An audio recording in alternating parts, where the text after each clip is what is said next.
both hands. I gotta feel the kick inside. Oh, fire! Oh, fire! Oh, fire! Oh, fire, fire, fire! Hey!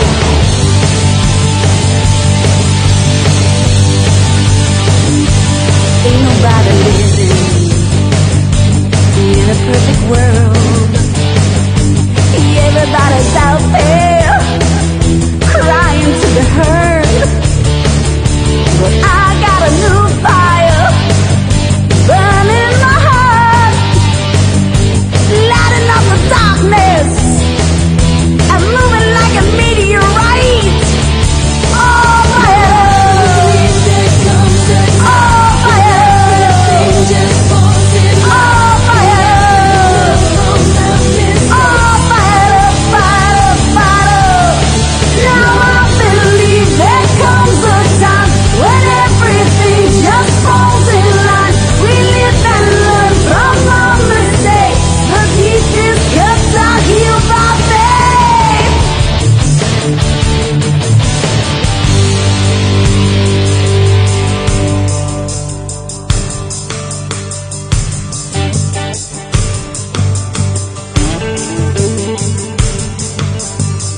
Now I believe there comes a time when everything just falls in line.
I'm ReneMarie, and I hope everybody had a wonderful Labor Day weekend. We were off last weekend because of the holiday, and I hope that our Jewish family friends have a blessed Rosh Hashanah. Rosh Hashanah is starting tonight at sundown, and I think it runs till Tuesday, and then of course the Yom Kippur comes, which is the holiest day for the Jewish family. So we want to wish blessings and Happy New Year to all our family and friends who are of the Jewish culture, and actually Judy Marlowe is one of our wonderful Jewish family friends and board members, so we're honored. So we have, as always, an incredible show today. We have Assemblyman Michael Fitzpatrick and his wife Lorana, who is in the studio to really share, what's going on in healthcare, which is our main focus, but really for him to bring us up to speed on what's going on in the government with Long Island and the assemblyman. And really we're going to talk to him about what the difference is between an assemblyman, a congressman, a senator. There's so many different facets to that me as a layperson who has no idea about politics, I just know if I like someone or if they're involved or what they're doing and really going to fight for the people, because we are the people, are the we're the ones that we have voices, and we really need to use our voices, and they're supposed to listen to us and go and make a difference in the world according to what we want. But on the other hand, we need to really make ourselves aware of what's right and wrong, and how we could be a positive part, and really we shouldn't want things for ourselves. We should really look at the bigger picture and how it can affect everyone and how it could impact everyone. And really, so government and politics and the lay person and myself are really, we need to partner together. That's our reason. And so we're really honored to have Assemblyman Michael Fitzpatrick in the studio today at the roundtable discussion. We have back one of our board members, Nancy Magrini Cavallone. I don't know why I always screw up that name, but that's why I always look at her and ask her. But she's going to talk to us a little bit the telethon and how that's, I'll work it through it. How really had a meeting the other day. So, we're just starting the telethon roll. But before I get into all that stuff, I really wanted to take a few minutes. I know I only have a few minutes to really honor John McCain. And I put out on Facebook, and I put it out in the universe, that I really felt a connection to John McCain. And like I said before, I have no political affiliation to anybody. I really have not followed politics. I really admire people for who they are and the culture they bring. And in his later years, I really started following him because he is a warrior. And like we said one time on my show when my mom was there, that my mom always considered me to be a warrior because I always fought for what I thought was right. But I love John McCain, and I love Assemblyman Michael Fitzpatrick, because we try to do it through the right avenues, So John McCain, there's two things that I want to point out, that my connection and my vision for John McCain. And it was, he always went to the wall, where the veterans were honored in Washington, D.C. And I know that I could just imagine him standing there looking at the walls and really remembering his capture. He was captured for 5 years. And it really brings you to a place that you remember. And most people would try to forget, but it really is important to remember where you've been and what you've gone through to make a difference in the world. And that's what gives us the drive and the passion to keep pushing ahead. And that the same thing with me in the stroke world. I always visit stroke patients, and I'm always talking to stroke patients, and I'm always aphasia patients, and I'm always involved with them. And this platform on the show, which Judy and Nancy and Jim are really a huge part of, it's so important for us to always remember where we've been. And Nancy also suffered a stroke, so we're going to talk to Nancy a little bit about, her stroke story and how that keeps her fueled the fire.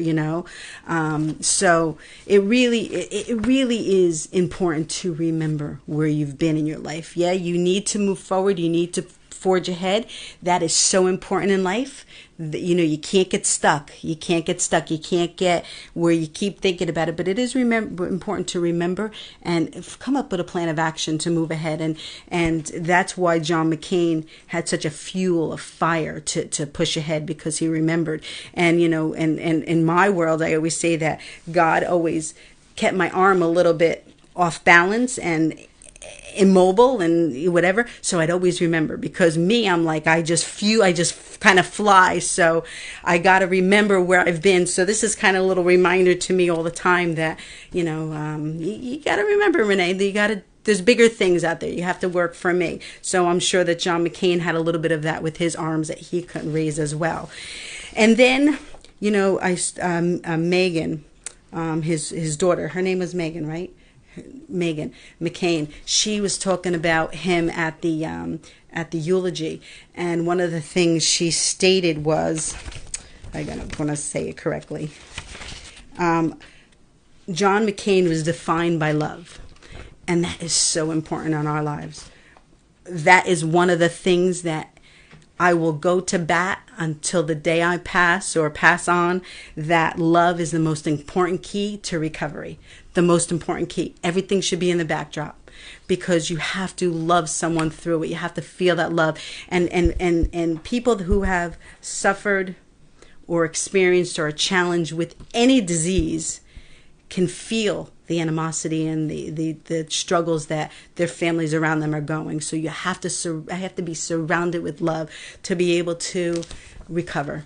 And then on the backdrop, we can work on everything else. We can work on everything else. So I just wanted to share my thoughts on John McCain and really thank him. Till the day he died, he passing on, and I still hear him, because I can communicate with the other side. I still hear him fighting for everybody. And I'll share with you this, that I am absolutely 1,000,000% positive that he can continue to do his work, and he can do more work, because he can impact and influence more people from the other side than he could here on earth. And that's a big statement. That's a big statement. So it is true, because, when you go to heaven, you have the power to really influence people and guide them. So we'll talk about that another time. So I'm just gonna sing "Amazing Grace" to honor John McCain, and then we're gonna take a quick break, and then we're gonna bring on our roundtable discussion with Assemblyman Michael Fitzpatrick, his wife Lorana, Nancy, and of course Judy Marlowe, who is my sidekick and the most important, one of the most important people, because she keeps me in line. She keeps me doing what I gotta do. So let me sing a cappella, Jim, so you don't have to worry about anything. So please join me. Today is Sunday. It's really a good day, and I know it's Rosh Hashanah as well. I'm not sure if the song relates to Jewish culture, but in my world, we're all one. So here we go. Amazing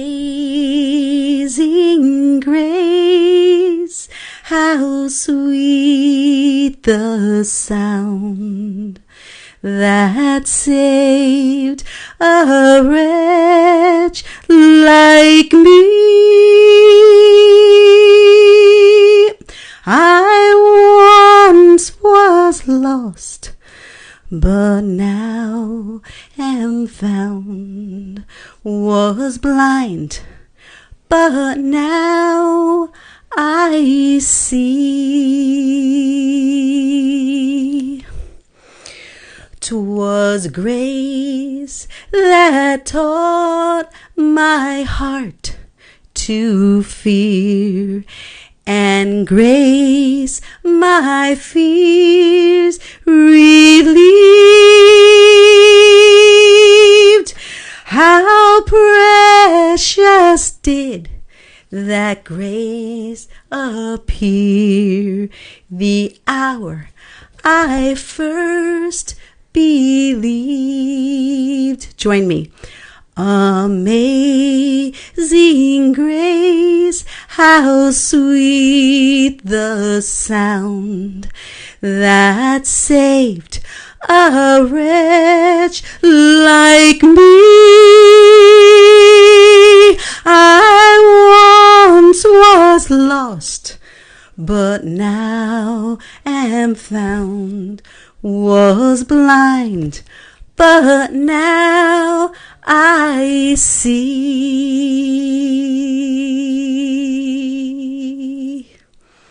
We'll be right back.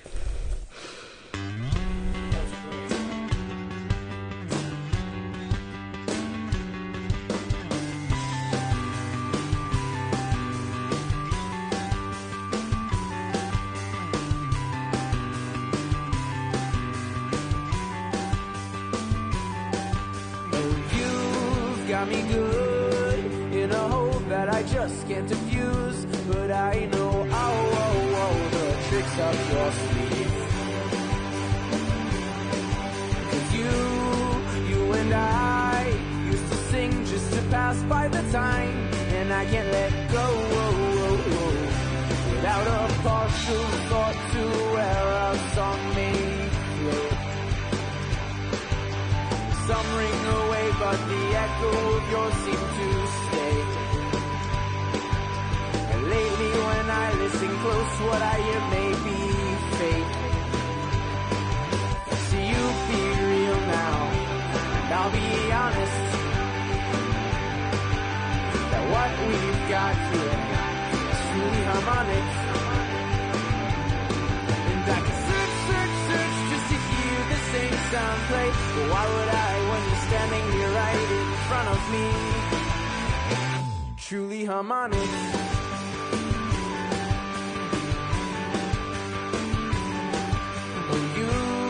Got me good. It's a concept I just can't refuse, but you had to see through what seems without flaw. So you may say that the sound of more vowels wrong away. Maybe it's true. So when this sound leaves my ear, I can't help but to sing it again. Hope that if I sing it out, maybe you'll comprehend. I've been around now, and all is silent. What we've got here is truly harmonic. Whoa, whoa, whoa, whoa, whoa, whoa, whoa, whoa. When you think of me and the lyrics that we used to sing, and take them for more than what they appear. So all along, I'll admit that it's all just a song, but maybe it's more than singing to me. Do we exist if the sound of our music stops playing? Maybe the next time around things won't be the same. Dull exchange. See you be real now, and I'll be honest, that what we've got here is truly harmonic. And I can search, search, search just to hear the same sound play. But why would I when you're standing here right in front of me? Truly harmonic.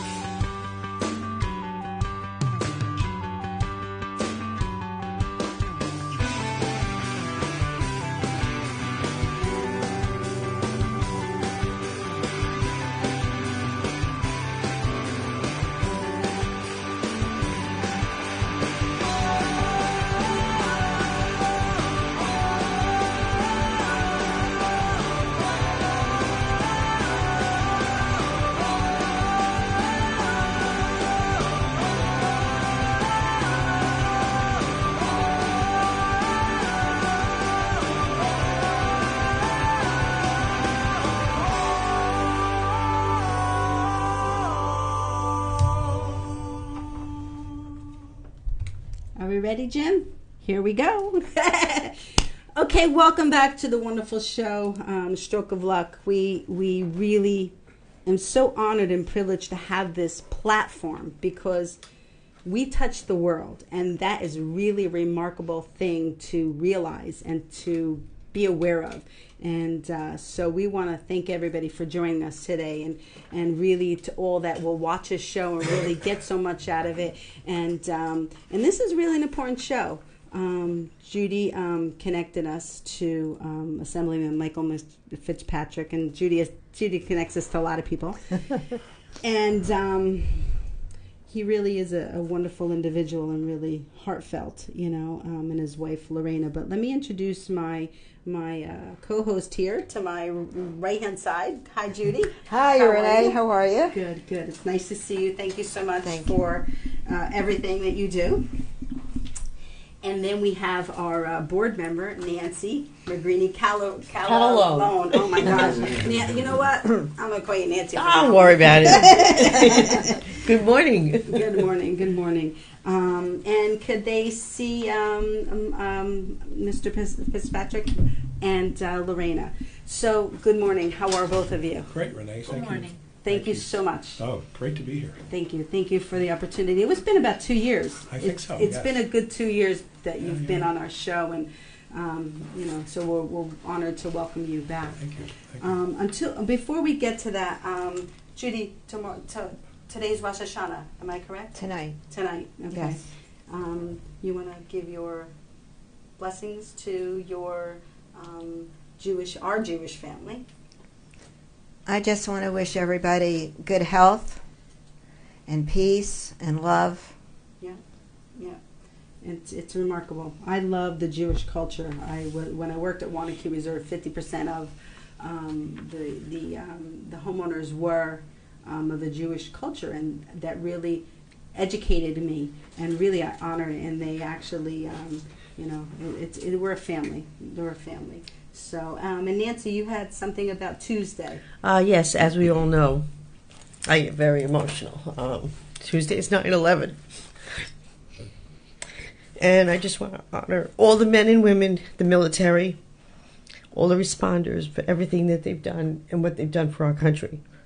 And my stepson is now in the Air Force. Oh my gosh. So I just want to say God bless you all. God bless you all. God bless you all. Wow. Would you like to say something about the 9/11 Senate Assemblyman? Yeah, thank you, Renee. Well, September 11th is always is a very important date in our history. We all remember where we were and what we were doing on that day. Vividly. Many of us, especially those of us in the tri-state area, lost friends and neighbors in that tragedy.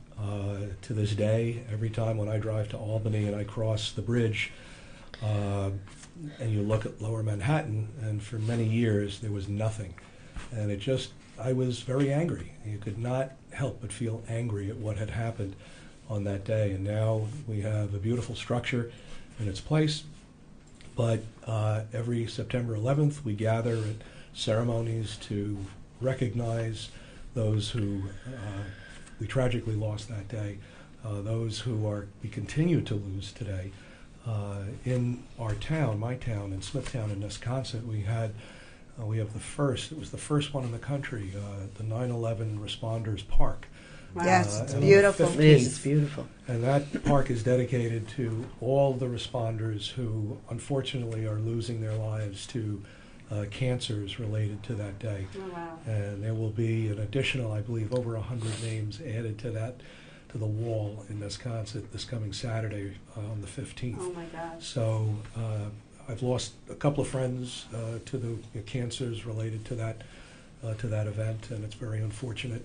But the medical community, I know Stony Brook University has a program that is studying the effects of that day Wow. on the responders to gather information to help people in the future and help those suffering now. So it's our hearts continue to go out to the families. Our military responded wonderfully to that crisis, and we really owe everyone, especially our first responders, a debt of gratitude. Yeah. And we should remember how we were all united together as Americans at that time, and we should remember that now and try to unite. Yeah, I agree. Yeah, the partisanship and the division that we're suffering through now is unfortunate and should not go on forever. And I think, the way I look at it, I'm a Republican. I lean to the conservative side, yet I have many close friends who are Democrats and very liberal Democrats. And as my guide, I always think of the peace prayer of St. Francis. Let change begin with me. So how I deal with not just my friends, but those who are on political the opposite side of me. There's no reason to be bitter or nasty or argumentative. I agree. So we simply disagree, and I always do it respectfully. And I stick to my core values and make my points as they do. But never raising one's voice, never arguing or never calling names or anything like that. Just simply stating. Just remember to your unite belief. together, like Exactly. we did You at know, we're all 9/11. Americans. We're all Americans. Right. And, It's so important to listen, because everybody's got their voice, but you know it's important to stand strong in how you feel. But what's his name? Joe Biden had said something at the eulogy that was really, touched me. It said, I'm a Democrat. John McCain was a Republican, and we're in a family. And we have family fights, our families, It's true. families, they may be from the same family, but you have different perspectives and different, thoughts and different passions in your life. And the other thing I loved was, I watched the whole thing, as you could tell. The other thing I loved was President Obama said that, offline, that him and John McCain would hang out in the Oval Office and they would, talk. And that's what we love about you, Well, I had just quick aside. My daughter got married 5 years ago, and we had a wonderful ceremony at St. Pat's Cathedral in the city. And Oh, wow. I had invited 3 of my colleagues to the wedding. They were all Democrats. Yeah. That's okay. They were very close friends of mine. So, But that's what we. the That's party means is not important in that yes, regard. it's not, and that's what we admire and respect, and and love, and welcome you back to talk about Great. what you're doing. But before we do that, we're going to introduce your lovely wife, Lorana. How are you, Lorana? Thank you so much. Thank you for having me too. You're welcome, and thank you to allowing your husband to do what he does, because it's a lot of sacrifices that a family has to make. Yes, indeed. But we're a team, and Yeah. I know that's what he loves to do, and he does it well. Yes, he He does. does. Yes. Yes, he He does. does. I would not be where I am today without Oh, her that's love and beautiful. support. It's, And that's true. she happens to enjoy what I do. She's not bad at it herself. When we go to different events, she knows how to work a room, as they say, in I've the learned a business. She's learned a lot, and she's very good at it. So, Yeah. and it's it's important. Government. A lot of people say they hate government or hate politics, and that's unfortunate, because public policy is every one of us is affected by public policy. Yeah. What we pay in taxes, what Yeah. we can do, what we can't do, how Right. fast we can go on the roads. Right. So many aspects are affected by the decisions that we make, the laws that we pass in Albany, in Washington, in Hauppauge or Mineola at the county level. So government is, I would personally, I'd like to see government get a little smaller. And what do you mean by that? What do Well, you, just we have a lot of government on Long Island and in New York State. When you think about it, this is a high-cost place to live and do business. Long Island. Long Island, and New York State generally. When you look at us compared to the other 49 states, we have the first or second highest tax burden, combined tax burden. Our business climate is not as good as it should be. In fact, if we did not have the economic engine that is New York City, which is, we Right. see right behind you, Renee, that beautiful photo of the new Freedom Tower, New York would be a very tough place to grow a business and to live. In fact, on Long Island, you have what drives the economy of Long Island is the money that is made by highly paid professionals in finance and law in New York City, those people who commute into New York City from Long Island, and your highly paid public employees, particularly police officers and teachers, are your highest paid. and how does that benefit? Well, when you say when you look at Nassau and Suffolk counties, we have a total of 901 taxing entities. Wow. So that's 2 counties. That's crazy. That's 13 towns, 3 in Nassau, 10 in Suffolk County. Add the villages. We have a lot of villages in Nassau, a number of villages in Suffolk County. You have water districts, library districts, park districts, sanitation districts, school districts, fire districts. All of these districts all have employees, all have overhead, all providing services. These employees are all in the pension system, which is very expensive. They're all receiving, the older employees are receiving free or deeply discounted health care. This is all very expensive. Oh, so it's costing the cost yes. is where Okay. the cost is what's putting, the brakes in a sense on. We're finding that our young people are moving away. They're leaving for college. They're not coming back. They can't find a place. They can't afford to live They here. can't afford to live here. They don't No, want to it's live very in mom's expensive. and dad's basement forever. Right. They're finding, some employers are finding it very difficult to find certain types of employees because they can't pay enough to have them live and work here. Even our local hospitals. I can tell you a quick story about Stony Brook University, which is the largest public employer on Long Island in Suffolk County, and we have a meeting every year with the president about their agenda in Albany. And I asked the question, the state is investing a lot of money at Stony Brook University. If you haven't been there recently, the place is beautiful. There's a lot going on, a lot of construction. And I asked, how are we doing with talent? Because you have, it's a very competitive marketplace. And if you're building these facilities, you need to attract top talent. Wow. And President Sam Stanley at Stony Brook said it's a challenge. Because of the high cost of living. Mm-hmm. And he told a story of a young professor that they were very hot to get and was sought after by other universities as well. He said, we even increased the pay by $50,000. Wow. And he still did not accept our offer.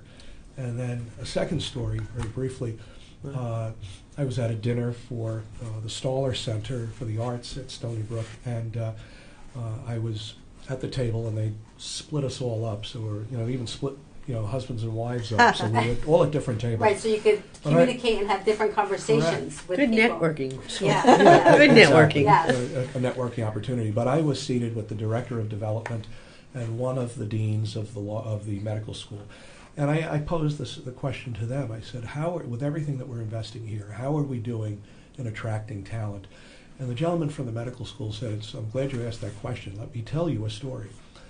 We are recruiting a 4-person team from Yale over in New Haven, Connecticut. Wow. Prominent team, world-renowned. We're trying to get them to come to Stony Brook. They want to come. They have accepted they're willing to come. Right. Over a weekend, they came with their spouses to scout the housing market. And they said 3 things got back to us. They thought the houses were overpriced. They thought they needed work. And this is in the 3 Village area, all right, which is a very nice area on the North Shore. The houses were overpriced. 2, they needed work. And they said 3, the property taxes. Wow. They said they declined. They said, thanks, they're but no steep. thanks. They're going to stay Wow. at Yale. So we have a very real issue locally with the tax burden and the fact that it is continuing to grow. And we need to restructure things in government, which is what I've been Working on. working on it or trying to advance for a number of years. But as with everything, it takes years. Unfortunately, in government, it does. Yes, and I understand because I'm in the community. My one career is in the community management field, and with policies and protocols, they always take not as long as government, but they always take a long time to implement. Right. Because just the structure just to get it done. So I understand it, Yeah. but it's sad because life keeps going, and it still affects the whatever organization or whatever business is struggling, and how do we come up with a quick temporary remedy? Well, yeah, there's the tendency in government is to do what is temporary because it is more difficult, politically speaking, to advance structural change. Right. And, why do we live on Long Island? Why do we love Long Island? Well, there are a number of reasons. Look behind you. The proximity to New York City, the greatest city in the world and everything it has to offer. Two, look in the other direction, the beautiful East End. Right. If you're into the Hampton scene, Right. it's a wonderful place to spend a day. Right. I'm a big fan of the North Fork. Right. I love visiting the farm stands and the vineyards, etc. Out there. Go to the north, great beaches on the Sound. Right. Go to the south, my favorite, Robert Moses State Park. Right. There is no better place to live than Long Island. Right. However, it's very expensive because of the governmental structure or structures that we have created over decades. Right. That is now so costly. It's forcing businesses out. We have no major employers on Long Island. We're all small business. Those pressures continue to build. As people retire, they leave, and when they leave, they go to places like Florida, North Carolina, Right. Tennessee, Right. states with no income tax, Yeah. by the way, Yeah. and they're taking that disposable income with them, all right? Young people are not coming back to Long Island because, and this has been published in Newsday, an overwhelming majority of millennials are saying they're looking at leaving Long Island because you need to have money in your pocket in order to enjoy life. And the truth is that when you come out of school, you have a big Student loan debt. student loan. I mean, it takes forever to pay that student loan off. And I want to add to your reasons that people live on Long Island. The basic is that you grew up here, Right? and your family's here, Correct. That's correct. and you want to stay close to your family. We have Right. our oldest, we have two children, daughter Corina, who fortunately for us, we have a 3-year-old grandson. We have a granddaughter on the way in January. Oh, Congratulations. Thank you. That's great. They live a mile away from us. Yeah. Now, Corey's husband, Jose, works primarily in the city in financial services. Right. She has a nice job with EY, formerly known as Ernst & Young, Yep. which allows her to work a majority of the time from home, occasionally in the city. But we have a son, just turned 30. He and his wife live in San Francisco. Yeah. He is a sommelier in the wine industry. She is with Goldman Sachs. Now she Right. was transferred out there, Right. and he was more than happy to follow to Yeah. go because being in the wine business and a sommelier, which Yeah. by the way, Definitely. he became a sommelier by working at Bedell Cellars out on the really? North Fork of Wow. Long Island.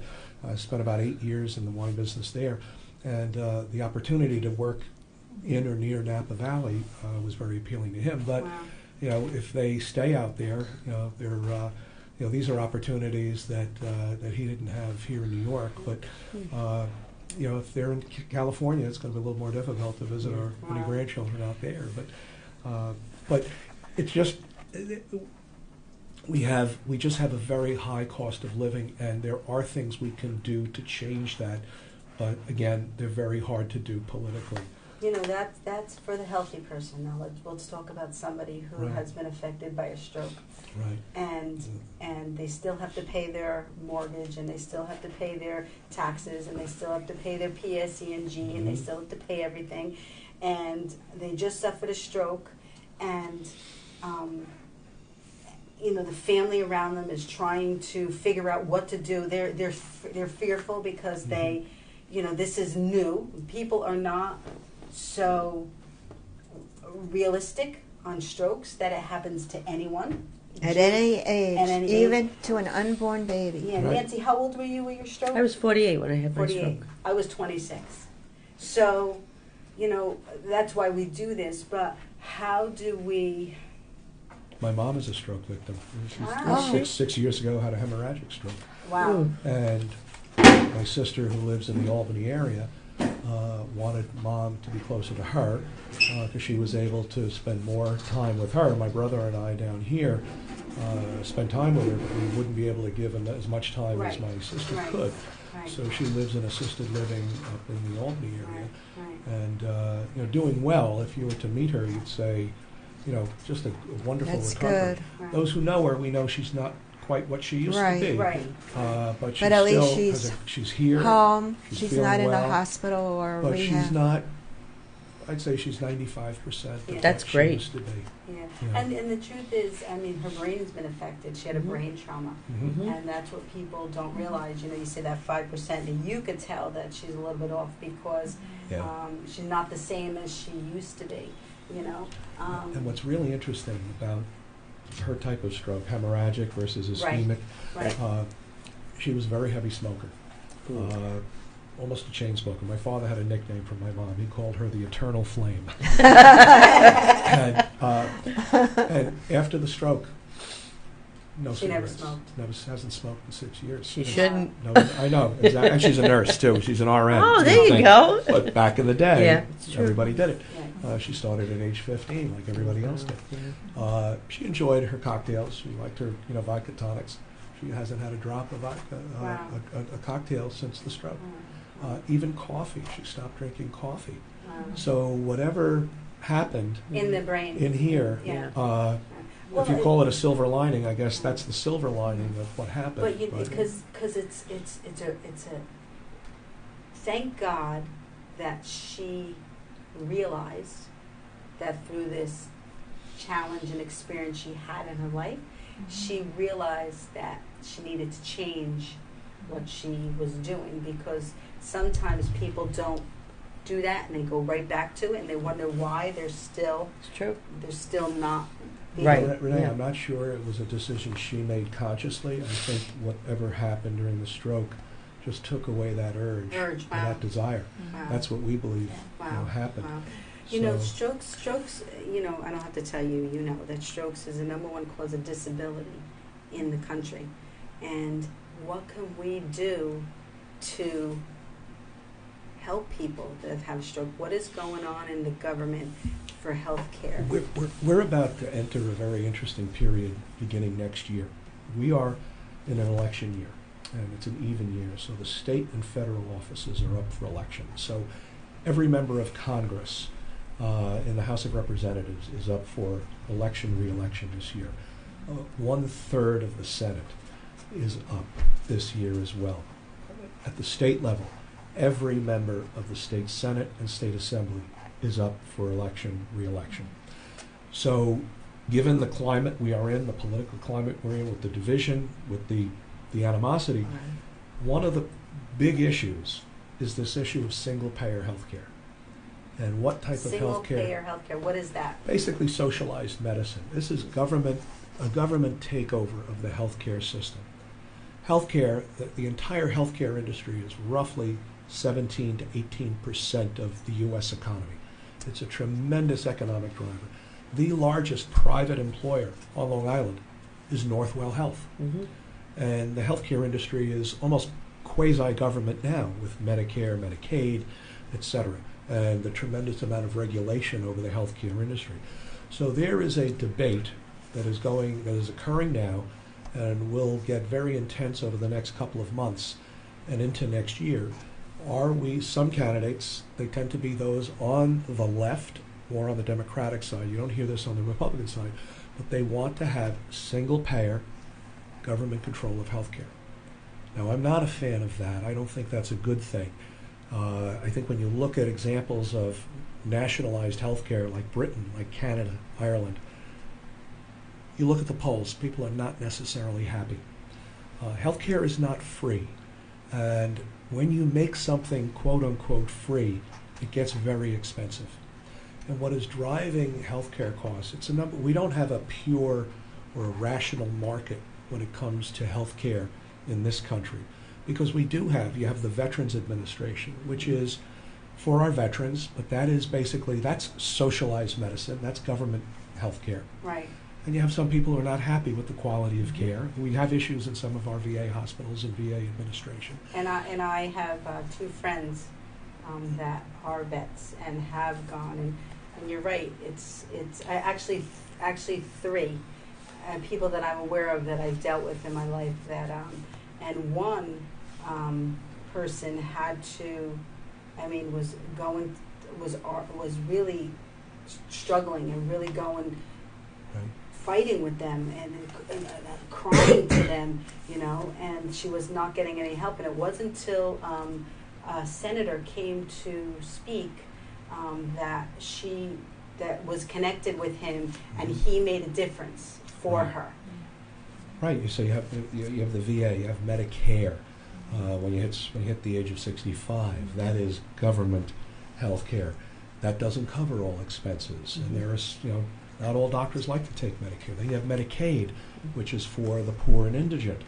And then you have everybody else, and the costs that are not being met through those programs are shifted to the private market. You have rising costs, and we have this tremendous growth in the use of technology in healthcare and the delivery of healthcare, and that is a wonderful thing. It is keeping people alive, whether it's new pharmaceuticals, and you look at the opioid crisis, which is actually killing so many people. It's actually decreasing our average lifespan. The older folks are living longer, but we're losing a lot of young people. And there's a great debate over who's really at fault here. Is it all the blame, on the pharmaceutical industry and their advertising and their push, or is the blame shared by the doctors overprescribing, making it too easy? I had throat surgery about 2 years ago. It's a pretty radical surgery to correct sleep apnea, which I had a pretty severe case of. Wow. And I needed opioids to relieve some of the pain. It was excruciating, and without that, for the first, at least the first few days, it would have been problematic for me. These opioids are there for a reason. They've been developed for a reason. They do provide relief to a lot of people. Can they be abused? Obviously they can, and that's a problem. So how we deal with that, and we've been dealing with that in Albany, and making sure insurance expands coverage for drug treatment, et cetera. Make sure, it doesn't, 28 days is not enough. It doesn't work in 28 days. Oh my gosh. There needs to be more. It all costs money. Right. But this is something that we're passionate about, and you're talking about someone that is a drug addict, addicted to drugs, because a drug addict is the wrong terminology. Has a challenge in their life, and what if the insurance company only says that 28 days, that's it? Well, that's what we have addressed that in Albany, and there's more. There's still more to do as we learn as we go along. We had people who were doctor shopping, and pharmacy shopping. So we put a stop to that with the iStop program. It was a good thing, but it did have some unintended consequences. It drove more people to heroin because they couldn't get, So, for every action seems to have a potential reaction as well, creating a potential new problem, a new issue to deal with. Does government have influence or a say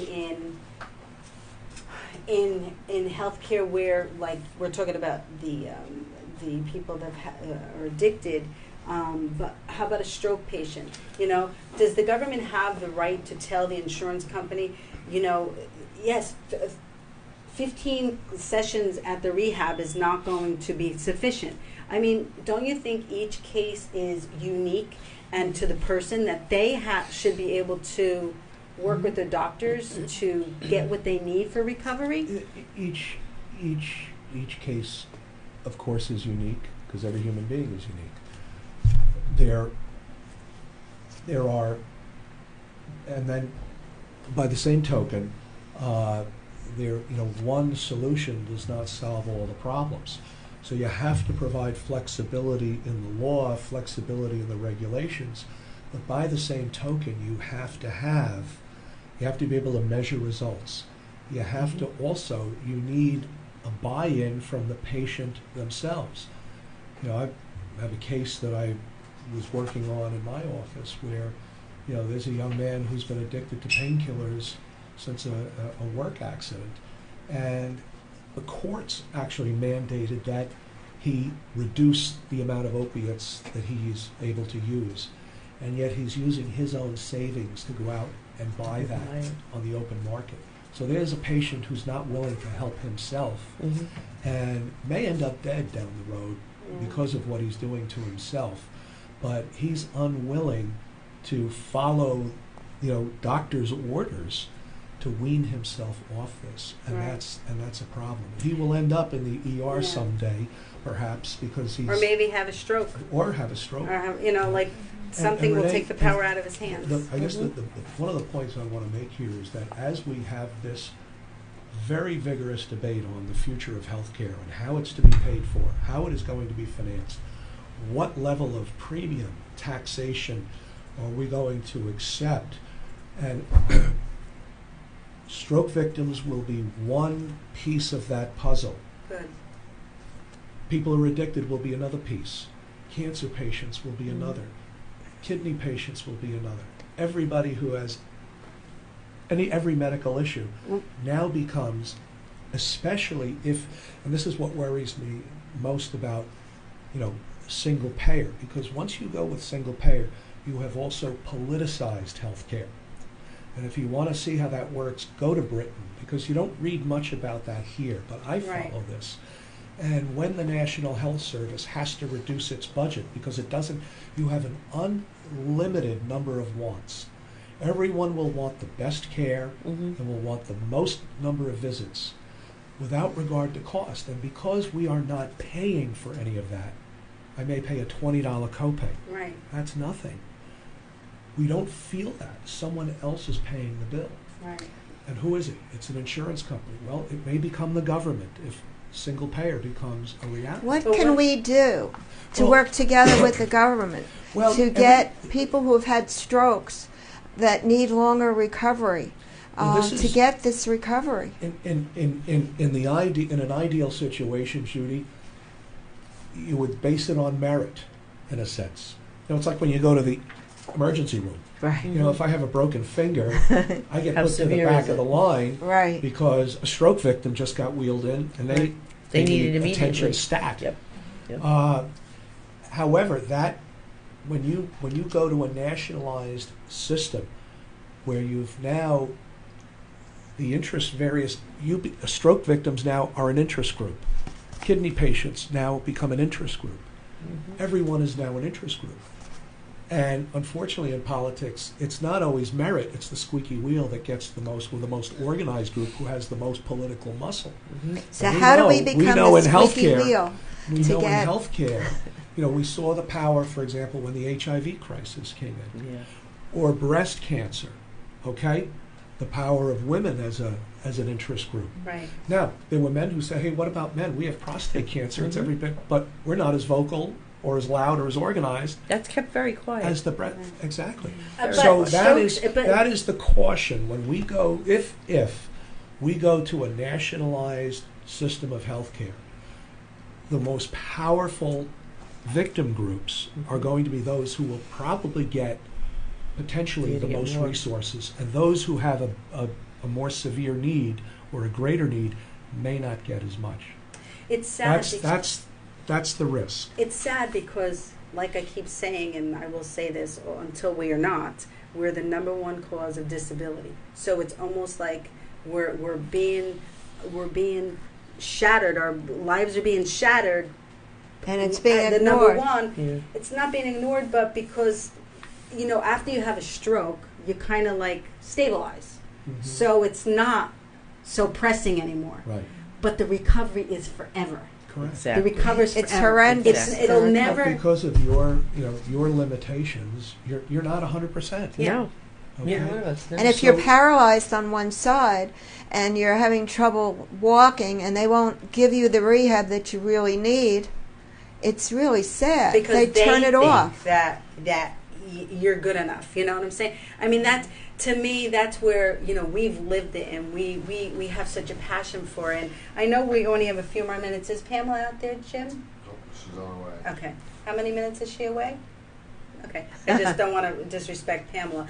We have 5 more minutes. Let's give ourselves 5 more minutes to share. So back to what Judy had stated, because this conversation, of course, could go on For hours. forever, for hours. And but we really want to offer our help to become part of that. How can we do that? I think the most important thing that stroke victims can do, or any group, one, get educated on the economics of healthcare, because it's the economics that people don't want to talk about. Because, you know, I want what I want. I want the best care. I want the best service. But I have to understand it costs money.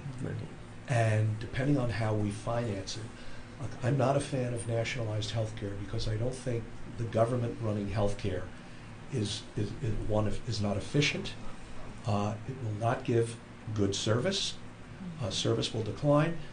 And one of the ways they try to meet their costs in Medicare is they drive down the reimbursement rates, which means the doctors are paid less. Right. We are all in trouble if we're not attracting our best and brightest to the field of medicine. Right. And if you can't make, I don't mind if the surgeon who came to visit me a few weeks ago, if they're driving a Mercedes-Benz, I'm okay with that because I want them, because they put a lot of time, effort, and expense into getting that degree, and I want the best. Yeah. But you also have to realize that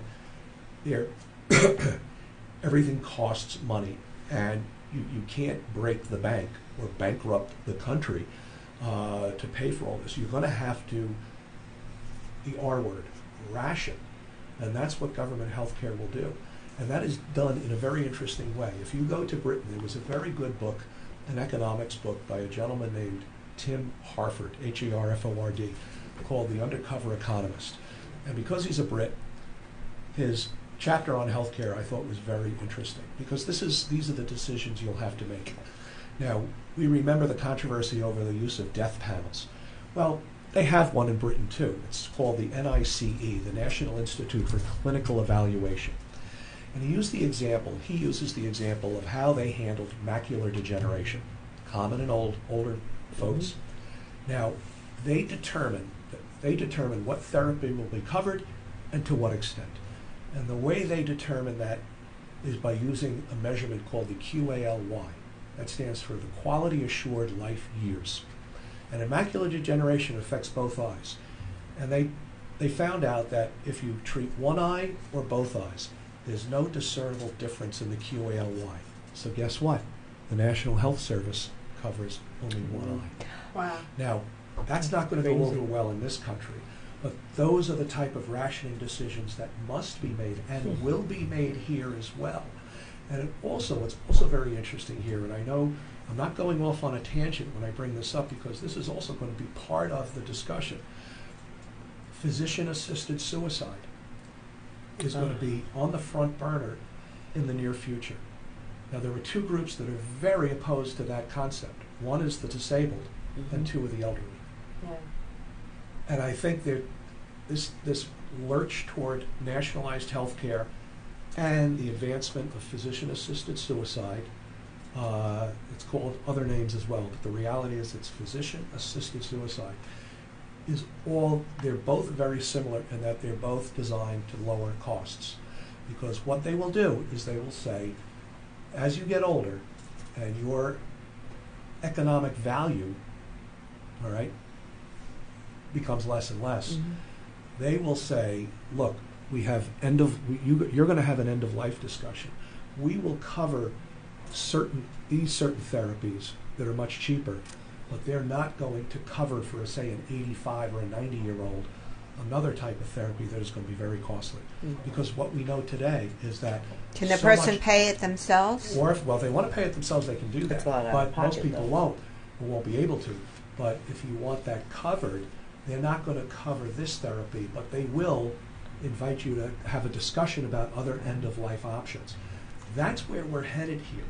And a lot of people are not following this, and they don't understand the connection between the two, but they are interrelated. And Assemblyman, we're out of time, but before we go, because like we said, it's a conversation. We have to keep educating ourselves.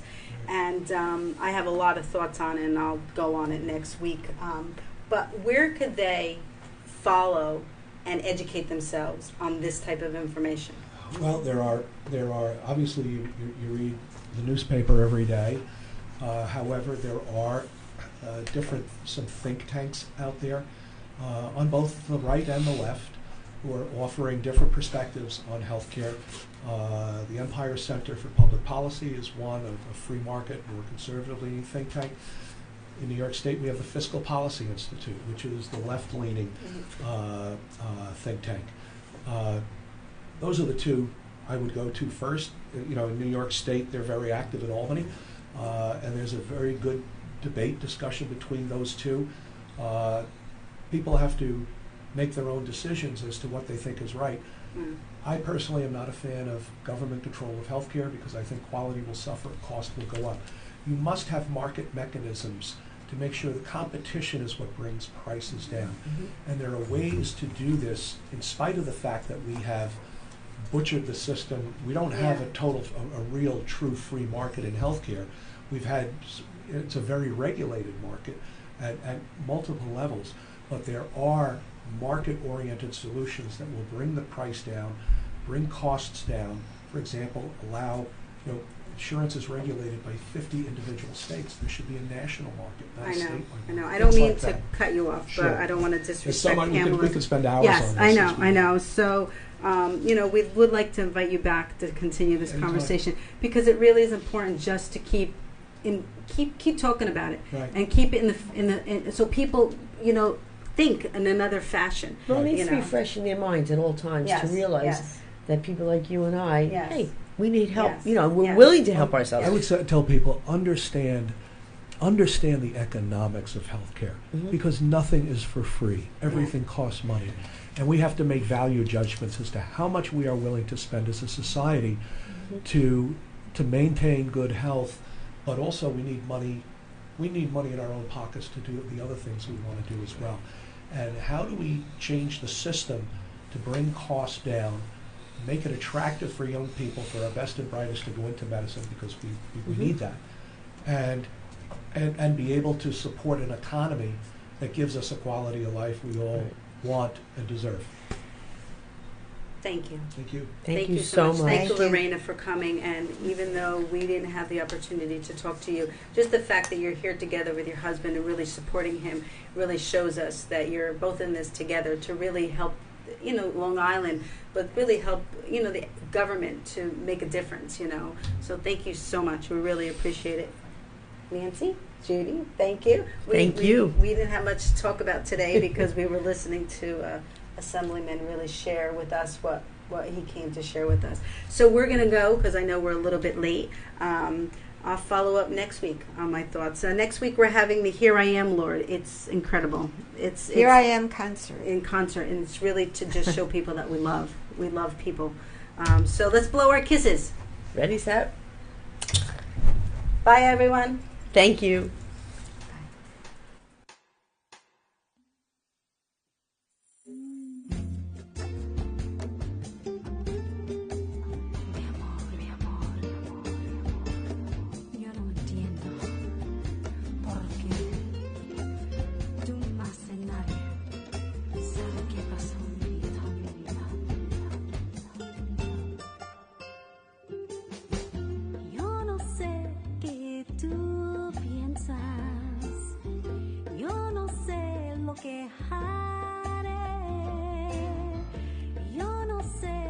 Estoy perdiendo, yo no sé lo que va a pasar, no me puedes escuchar, llorar solo sin ti, no me puedes oír llorar. El día que caminaste por la puerta, todas las memorias fueron. Está vacío, como si tú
ti.